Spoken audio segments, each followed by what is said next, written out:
Shalom, salam sejahtera. Senang bisa berjumpa lagi.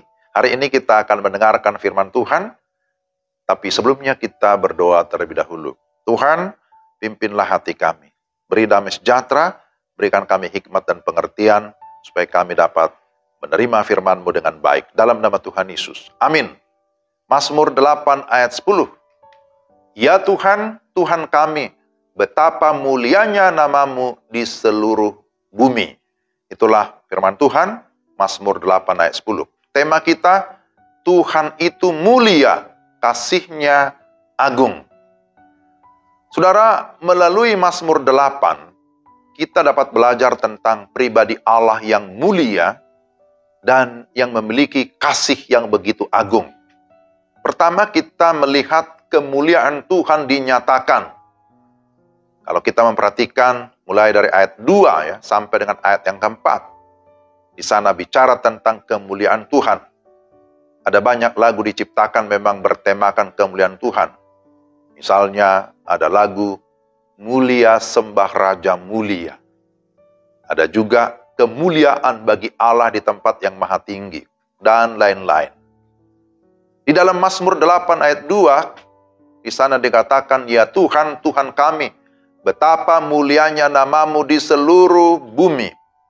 Kemudian diulangi lagi di ayat 10 dengan kalimat yang sama. Pemazmur yaitu Daud menghubungkan kemuliaan dengan dua hal, yakni kemuliaan nama Tuhan dan juga kemuliaan Tuhan atas karya ciptaannya. Betapa mulianya nama-Mu. Nama Tuhan menunjuk kepada nama diri atau pribadi Tuhan, yang berarti bahwa keberadaannya sudah ada sebelum dunia ada. Sekarang ada, dan selamanya tetap ada, karena Dia adalah Allah yang kekal. Nama Tuhan adalah nama yang penuh kuasa. Dia berkuasa atas seluruh bumi, karena Dialah yang menciptakan bumi dan segala isinya. Seperti langit, bulan, bintang-bintang, segala binatang di darat, di laut, udara, tumbuhan, dan lain-lain, semuanya menceritakan kemuliaan Tuhan. Maka terhadap Tuhan yang namanya mulia, pemazmur menaikkan puji-pujian, pengagungan akan Tuhan. Yang kedua, kasih Allah dinyatakan. Kita bisa lihat ayat 5 sampai dengan ayat yang ke-6. Di dalam ayat 5, pemazmur menyatakan kalimat retorik. Apakah manusia sehingga engkau mengingatnya? Apakah anak manusia sehingga engkau mengindahkannya? Saudara, dibandingkan dengan alam semesta, manusia itu kecil. Pertanyaannya bukan siapa, tapi apa. Sebab yang penting bukan masalah nama atau siapa, tetapi posisi atau statusnya apa. Posisi atau status manusia yang sudah terhilang atau yang sudah bergeser dari posisi semula, inilah yang harus dikembalikan atau dipulihkan. Siapa yang bisa memulihkan?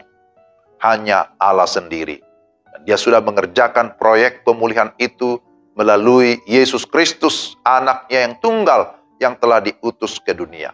Setiap orang yang sungguh-sungguh bertobat dan beriman kepada Yesus Kristus akan mengalami pengampunan dan pemulihan relasi dengan Allah. Statusnya diubah menjadi anak-anak Allah serta dimahkotai dengan kemuliaan dan hormat. Ayat yang ke-6. Artinya, setiap orang yang sudah di dalam Yesus Kristus akan mengalami pemulihan dan kehidupannya menjadi berharga di mata Tuhan karena sudah ditebus dengan darah-Nya yang mahal. Inilah bukti kasih Allah yang begitu agung itu. Kemudian bahwa Allah memahkotai manusia dengan kemuliaan dan hormat serta memberikan kuasa atas segala ciptaan lainnya. Ini adalah kepercayaan. Ini adalah privilege yang luar biasa. Maka sebagai kesimpulannya bagi kita, Alkitab menyatakan bahwa Tuhan Allah adalah pencipta segala sesuatu. Manusia memiliki keistimewaan karena diciptakan hampir serupa dengan Allah. Diciptakan menurut gambar dan rupa Allah. Oleh karena itu, kita yang sudah ditebus haruslah senantiasa, pertama, memuji dan menyembah Tuhan. Kedua, menjalankan tugas kita sebagai penata layan dengan tujuan supaya melalui kehidupan kita, maka dunia, lingkungan, orang lain diberkati, dan terutama, Tuhan dipuji, Tuhan dimuliakan. Inilah renungan kita hari ini yang saya sudah bagikan dari Mazmur 8 ayat 10. Tuhan itu mulia, kasih-Nya agung. Mari kita berdoa.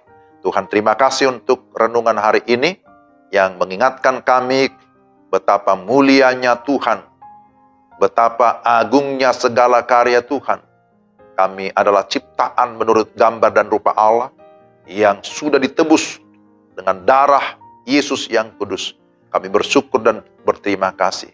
Kami rindu supaya melalui kehidupan kami sungguh-sungguh boleh menjadi saluran berkat bagi dunia ini, bagi banyak orang, supaya Tuhan ditinggikan, Tuhan dimuliakan.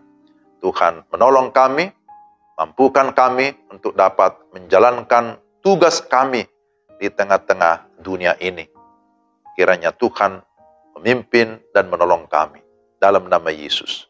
Amin. Demikianlah renungan kita hari ini. Tuhan memberkati saudara-saudara sekalian. Selamat beraktivitas. Tuhan berkati. Salam.